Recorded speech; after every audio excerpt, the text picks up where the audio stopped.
Hello students, class 12 का 6th chapter चल रहा है। Chapter molecular basis of inheritance. और इस चैप्टर में हमने अभी तक डीएनए के स्ट्रक्चर के बारे में पढ़ा है और हम पढ़ रहे हैं डीएनए डबल हेलिक्स मॉडल। ठीक है, तो डीएनए डबल हेलिक्स मॉडल में हमने लास्ट लेक्चर में डायग्राम बनाया था और उसकी केमिकल स्ट्रक्चर बनाई थी। अब उस डबल हेलिक्स मॉडल के क्या क्या फीचर्स थे आपको हेडिंग डालनी है और जो मैं बोलूंगा स्टेटमेंट वो लिखना है। यहाँ पर तो मैंने फ्लो में ही लिखा है। ठीक है, तो हेडिंग डालेंगे आप salient features of double helical DNA. ये तो हो गई हेडिंग, उसी टॉपिक में कंटिन्यू है। ठीक है, फर्स्ट पॉइंट आप लिखेंगे DNA have 2 polynucleotide chains in which sugar phosphate bond forms backbone while nitrogenous bases project towards the center। ये फर्स्ट पॉइंट। सेकेंड पॉइंट लिखेंगे 2 strands of dsDNA, मतलब double stranded DNA. 2 strands of dsDNA follow complementary base rule, that is A double bond T and G triple bond C। 2 point हो गए। Third point आप लिखेंगे 2 strands of dsDNA move anti-parallel to each other and coiled in right-handed fashion। coiled in right-handed fashion, full stop। That is 5' to 3' and 3' to 5'। ठीक है, complementary हो गए। 3 point. 4th point लिखेंगे the distance between 2 continuous base pairs is 0.3 mm and length of 1 helix is 3.4 mm। Full stop. Bracket में लिखेंगे 10 BP पर helix, मतलब एक हेलिक्स में 10 बेस पेयर होते हैं।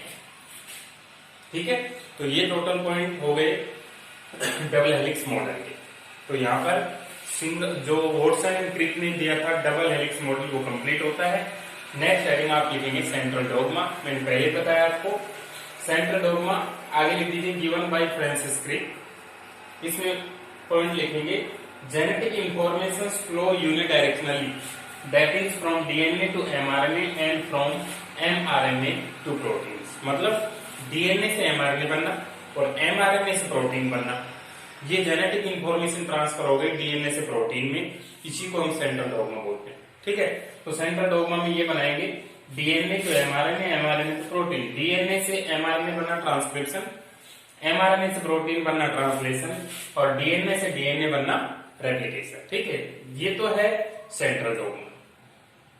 लेकिन कुछ वायरसेज जैसे रेट्रोवायरसेज, मैंने सबसे पहले पॉइंट में लिखवाया था इस चैप्टर में कि कुछ वायरसेज में जेनेटिक मटेरियल आरएनए भी हो सकता है। ऐसे वायरसेज को हम रेट्रोवायरसेज बोलते हैं। उनमें प्रोसेस थोड़ा सा रिवर्स भी होता है। हाउएवर इन सम वायरसेज, ये पॉइंट लिखना है आपको, it is bi direction, that is retroviruses where genetic material is RNA. इनमें डीएनए से आरएनए बनता है ट्रांसक्रिप्शन से, आरएनए से वापस डीएनए बन सकता है रिवर्स ट्रांसक्रिप्शन। ठीक है, रिवर्स ट्रांसक्रिप्शन और आरएनए से प्रोटीन। तो ये बनाना है आपको एंजाइम रिवर्स ट्रांसक्रिप्टेज। कहां पर काम आएगा? आरएनए से डीएनए बनाने में। Was discovered by Temin and Baltimore.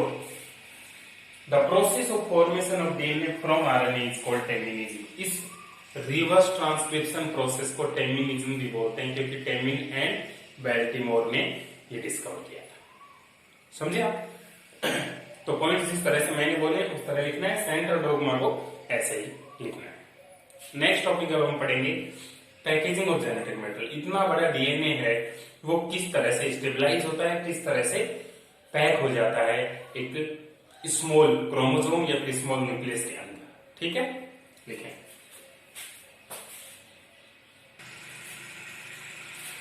Packaging of DNA. DNA एक बहुत लार्ज मॉलिक्यूल है जिसको प्रोकैरियोटिक और यूकैरियोटिक सेल्स जो कि माइक्रोस्कोप से दिखाई देती हैं उनके न्यूक्लियस में इतना एफिशिएंटली पैक कैसे किया जाता है। ठीक है, Large DNA in living organisms is packaged by positively charged proteins. हमने डीएनए के स्ट्रक्चर में ये पढ़ा है कि डीएनए एक पॉलीन्यूक्लियोटाइड है, मतलब न्यूक्लियोटाइड्स का पॉलीमर है, और उस न्यूक्लियोटाइड के अंदर फॉस्फेट ग्रुप होता है जो कि नेगेटिवली चार्ज होता है।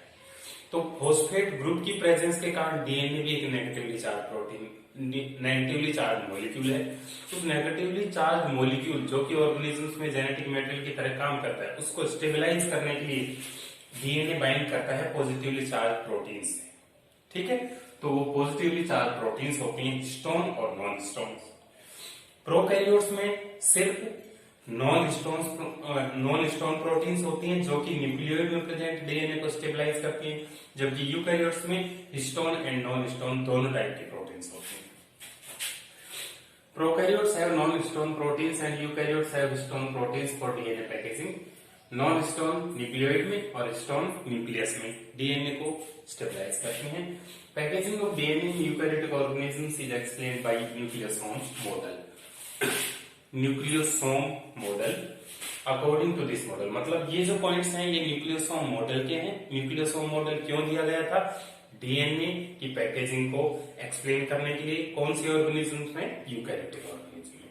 तो यूकैरियोटिक ऑर्गेनिजम्स में डीएनए कैसे पैक हो जाता है, कैसे स्टेबलाइज हो जाता है, उसको एक्सप्लेन करेंगे।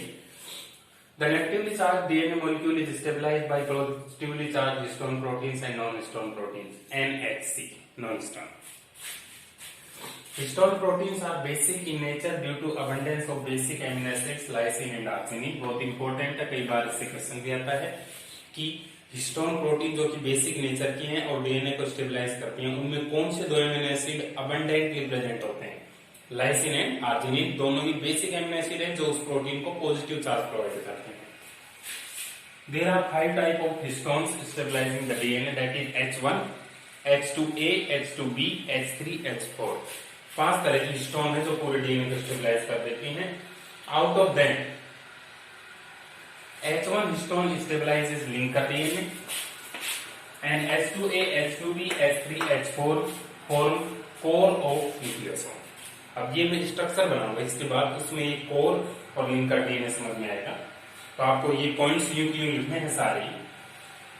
200 base pair of DNA helix wrap around nucleosome by 1.75 turns plugged by H1 histone protein। आप इस तरह भी समझ सकते हैं, इस मॉडल को बीड्स ऑन स्ट्रिंग मॉडल बोलते हैं। बीड्स ऑन स्ट्रिंग का मतलब एक माला जिसमें बहुत सारे मोती, ठीक है, माला में बहुत सारे मोती होते हैं। तो माला तो होती है एक थ्रेड और उसके ऊपर राउंड राउंड राउंड राउंड बहुत सारे मोती होते हैं। तो वो जो थ्रेड है वो तो हो गया डीएनए, और जो मोती हैं वो हो गई हिस्टोन प्रोटीन की एक बॉल। तो डीएनए इधर से आएगा, इसके चारों ओर रैप करेगा, फिर थोड़ा सा आगे बढ़ेगा, एक और हिस्टोन कोर है उसके चारों ओर। तो इस तरह से हमें दिखाई देता है जैसे बहुत सारी बॉल रखी हुई हो और उन बॉल के ऊपर 1.75 टाइम्स एक रस्सी घूम के थोड़ी आगे जाए, फिर अगली बॉल पे घूमे, फिर थोड़ी आगे जाए, फिर अगली बॉल। इसलिए इस मॉडल को, क्योंकि माइक्रोस्कोप में ये इस तरह से दिखाई देता है जैसे मोतियों की एक माला हो, इसलिए इस मॉडल को बीड्स ऑन स्ट्रिंग मॉडल भी बोलते हैं। ठीक है, तो जो बॉल है वो तो हिस्टोन है और जो रैप कर रहा है वो डीएनए है।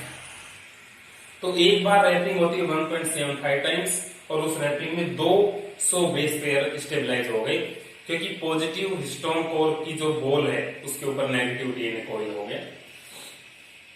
6 nucleosome form 1 solenoid which further coils to form chromatin fibres which form chromosome.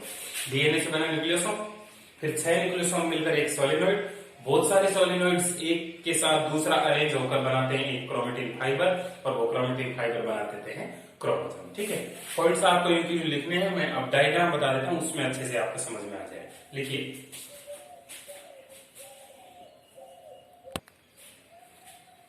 कुछ इस तरह से डीएनए स्टेबलाइज होता है।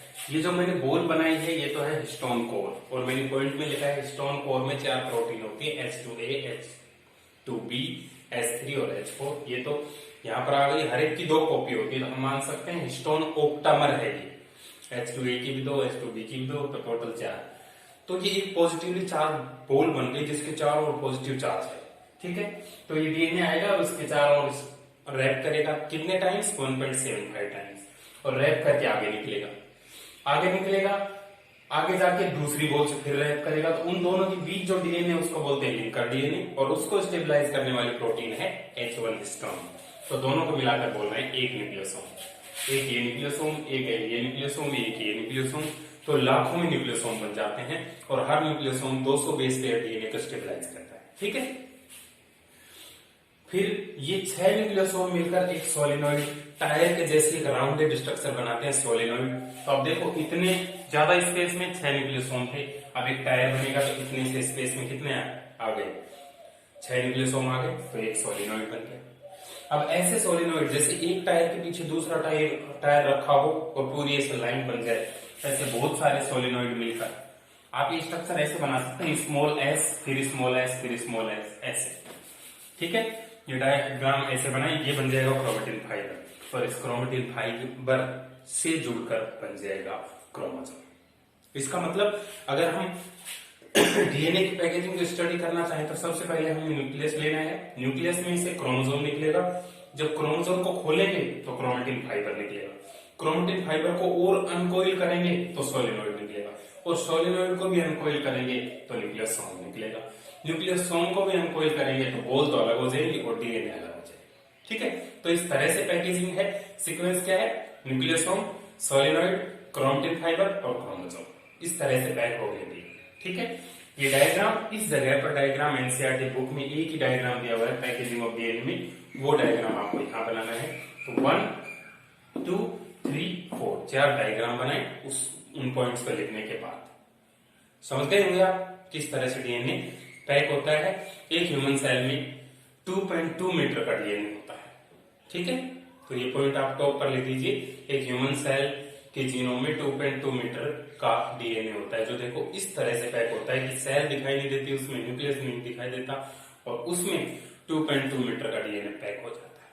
ठीक है, तो ये है न्यूक्लियोसोम मॉडल, जो कि एक्सप्लेन करता है किसको, डीएनए की पैकेजिंग को बनाए।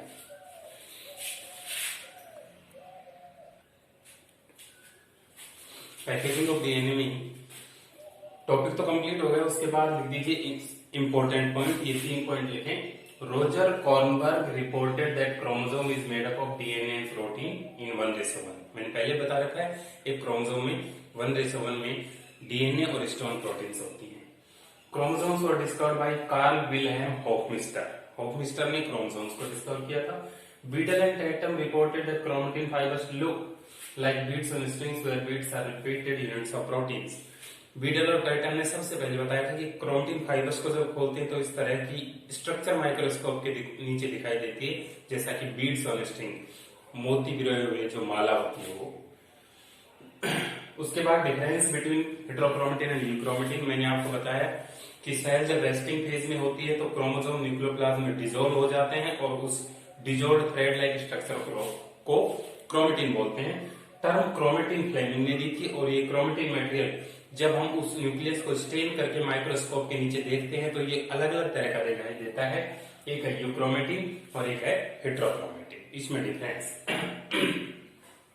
ऐसा क्रोमेटिन जो लूजली पैक्ड हो यूक्रोमेटिन, जो डेंसली पैक्ड हो हेटेरोक्रोमेटिन, जो स्टेन कम ले, लूज पैक होगा तो कम स्टेन एब्जॉर्ब करेगा, लाइट स्टेन, और जो ज्यादा ले वो डार्क स्टेन। ऐसा क्रोमेटिन मटेरियल जिसमें वास्तव में जीन में ट्रांसक्रिप्शन और ट्रांसलेशन से प्रोटीन बनती है, मतलब जो काम का क्रोमेटिन है वो यूक्रोमेटिन है, और जो इनएक्टिव जीन रखता है जो काम की नहीं है वो होता है हेटेरोक्रोमेटिन। रिपीटेटिव डीएनए इसमें नहीं होगा, जो काम का होगा उसमें रिपीटेटिव डीएनए नहीं होगा, जो बिना काम का होगा जिसको जंक डीएनए बोलते हैं उसमें होता है रिपीटेटिव डीएनए।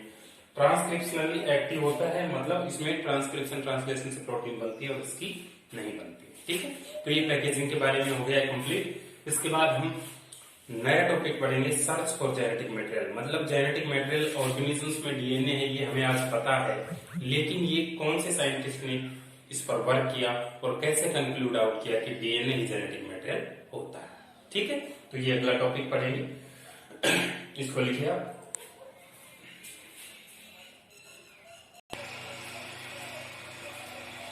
नेक्स्ट टॉपिक में हम 2 एक्सपेरिमेंट पढ़ेंगे, एक तो ग्रिफिथ का एक्सपेरिमेंट और एक हर्शे एंड चेज का एक्सपेरिमेंट, जो हम नेक्स्ट लेक्चर में पढ़ेंगे। अभी इतना ही, आप अच्छे से इसको पढ़ें, समझने की चीजें अच्छे से समझे, फिर आगे next lecture. Okay, thank you.